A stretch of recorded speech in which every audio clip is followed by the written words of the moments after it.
Bismillahirrahmanirrahim. Assalamualaikum warahmatullahi wabarakatuh. Bismillah, alhamdulillah, wassalatu wassalamu ala rasulillah wa ala alihi wa sahbihi ajma'in, amma ba'du. Selamat pagi anak-anakku yang Bapak banggakan. Alhamdulillah pagi ini kita masih bisa mengikuti pelajaran meskipun kita hanya bisa tetap muka dengan media elektronik. Untuk sebelum mulai pembelajaran, marilah kita berdoa terlebih dahulu. Berdoa mulai. Doa selesai. Baik, sebelum ke pembelajaran, Bapak akan perkenalkan dulu. Bapak dengan Rizal Nurdin akan menjelaskan materi kelas 11 bab 8 tentang menghormati dan menyayangi orang tua dan guru. Baik, orang tua dan guru pasti kita sering mengenal. Apa itu orang tua dan guru? Yang pertama kita akan membahas pengertian menghormati, menyayangi orang tua dan guru. Yang kedua, dalil tentang berbakti kepada orang tua dan guru. Yang ketiga, cara menghormati, berbakti kepada orang tua dan guru. Yang keempat, keutamaan berbakti kepada orang tua. Yang kelima, adab seorang murid kepada guru. Yang keenam, pentingnya menghormati dan menyayangi orang tua dan guru. Yang ketujuh, akibat durhaka terhadap orang tua dan guru. Yang kedelapan, hikmahnya untuk berperilaku baik kepada orang tua dan guru. Selanjutnya, kita akan mengupas tentang pengertian menghormati dan menyayangi orang tua dan guru. Pertama, hormat. Hormat bukan berarti seperti kita ke bendera begini. Namun, apa? Hormat di sini kita sebagai untuk bisa menghargai atau takzim atau dan hikmat kepada orang lain, baik orang tua, guru maupun sama anggota keluarga. Itu disebut dengan hormat. Yang kedua, menyayangi adalah sebuah sikap seorang terhadap orang lain yang ingin selalu membuatnya gembira atau bahagia. Menyayangi seperti kita kepada pacar ya, menyayangi atau kepada pasangannya. Jadi kita ada rasa menyayangi. Yang ketiga, orang tua adalah apa? Orang yang secara umum menjadi asal keturunan enak atau orang tua yang melahirkan kita. Orang ada ayah dan ibu, itu orang tua. Kemudian Islam mengenal dua macam orang tua. Apa saja? Yang pertama, orang tua biologis. Apa itu orang tua biologis? Orang tua biologis adalah orang yang melahirkan kita. Seperti ibu yang melahirkan. Kalau ayah apa? Sebagai ayah atau kepala keluarga. Yang kedua, orang tua rohani.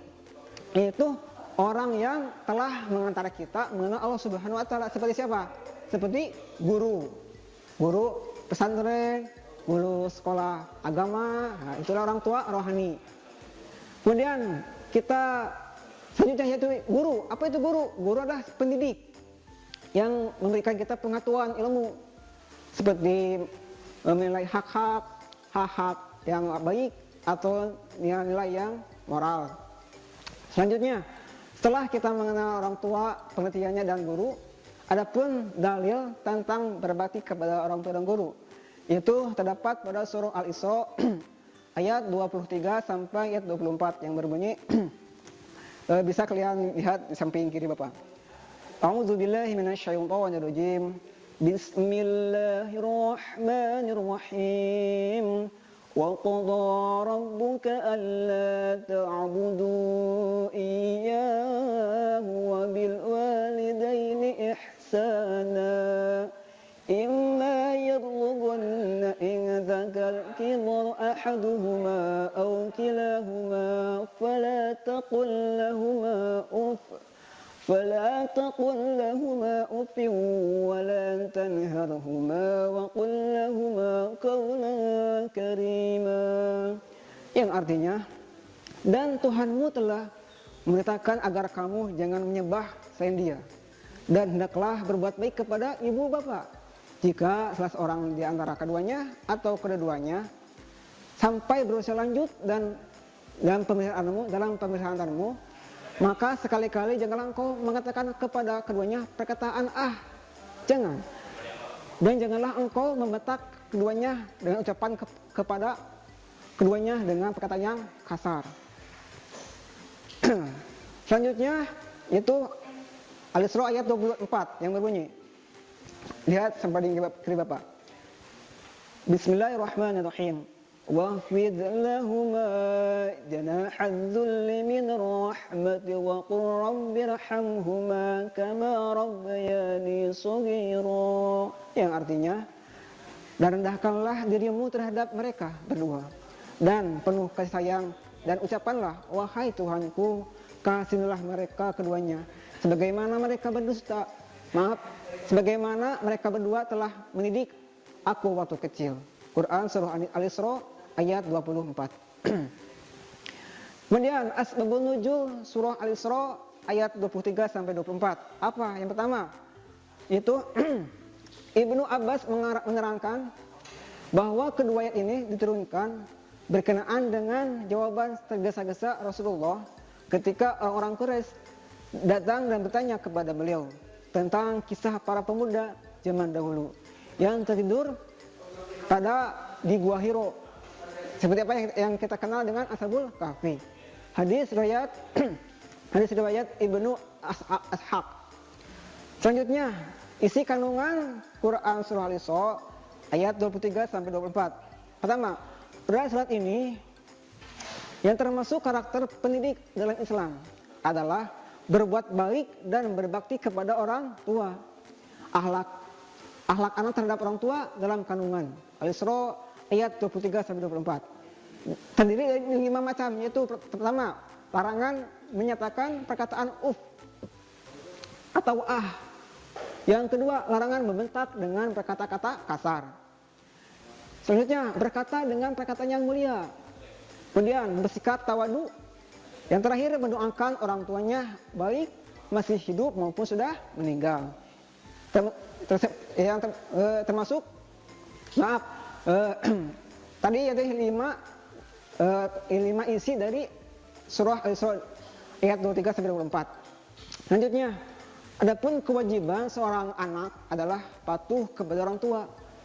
Sebagaimana hadis Rasulullah SAW, ja'a rajulun ila Nabi sallallahu alaihi wasallam fasadahu fi jihadi faqala hayyu wa idaka qala na'am qala fihi ma mafajid.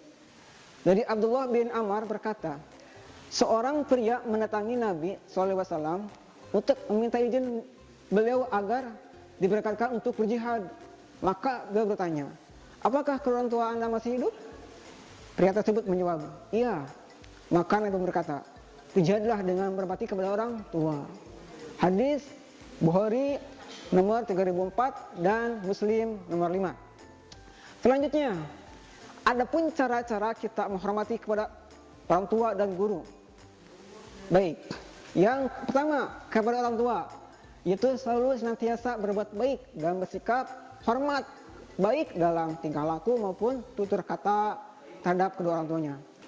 Nah, di sini bukan bersikap hormat seperti kita ya kepada yang tadi, namun dalam ucapannya, tingkah laku kita harus selalu baik. Yang kedua, mengikuti keinginan dan saran orang tua selama keinginan dan saran-saran itu tidak melanggar ajaran agama. Yang ketiga, cara menghormati berbakti kepada orang tua dan guru, yaitu membantu kepada kedua orang tua sesuai kemampuannya. Jadi kita bisa membantu seperti kita disuruh, misalkan coba Cina Fitri kamu pergi untuk membeli asin. Oh iya siap ibu. Jangan gak mau ntar aja malu gitu. Jangan ya, tidak boleh. Yang selanjutnya mendoakan orang tua semoga diberi umur panjang oleh Allah Subhanahu wa taala. Cara menghormati ya. Yang selanjutnya menjaga dan merawat orang tua ketika orang tua sedang sakit. Jadi kalau orang tua kita sedang sakit, maka kita harus rawat orang tua kita sampai sembuh. Jangan orang tua kita lagi sakit di rumah sakit, kita malah jogging, malah ke bioskop, itu kurang baik ya. Tapi kita jaga orang tua, merawatnya. Selanjutnya, cara menghormati, setelah orang yang meninggal dunia, orang tua meninggal dunia, kita menghormati atau mendoakannya.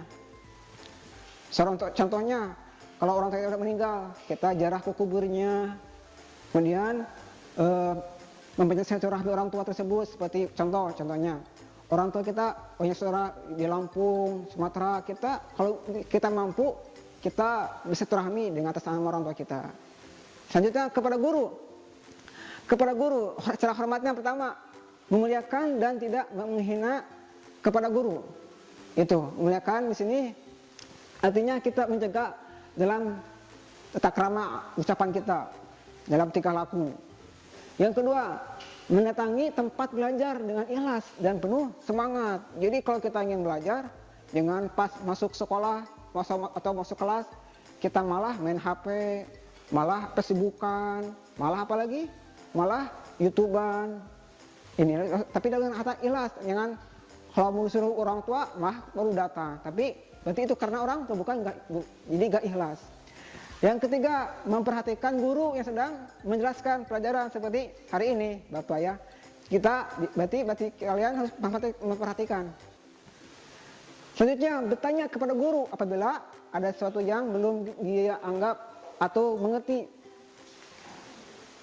Kemudian, yang selanjutnya setelah kepada guru, adapun keutamaan berbakti kepada orang tua.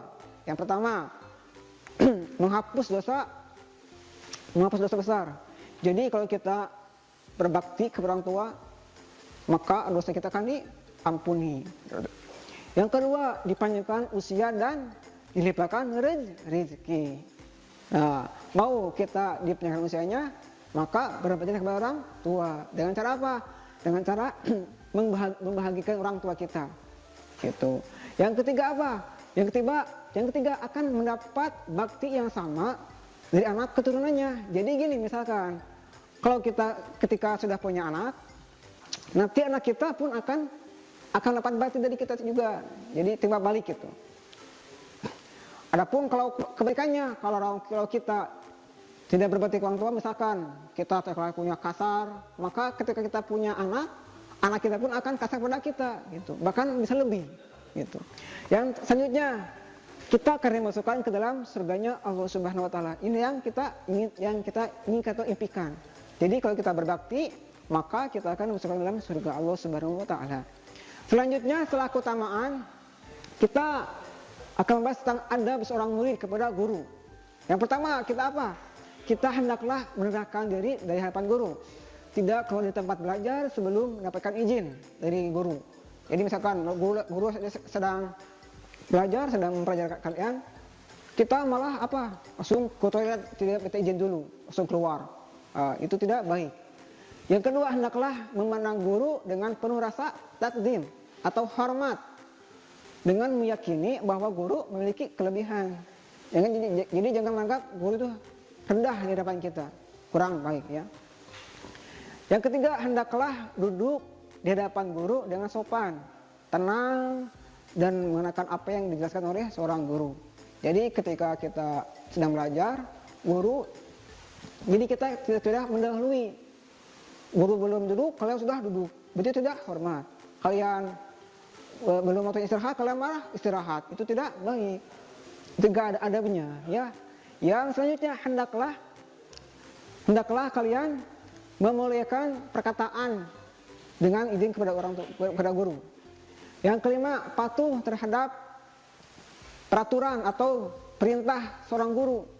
Jadi ketika guru kita menyuruh kita untuk apa? Untuk memberikan PR atau tugas, kita langsung patuhi dengan antar aja, guru juga baik juga katanya. Tapi jangan seperti itu ya. Jadi harus patuh. Yang selanjutnya, setelah adapun pentingnya menghormati dan menyayangi orang tua dan guru. Yang pertama, kita akan menjalankan kewajiban.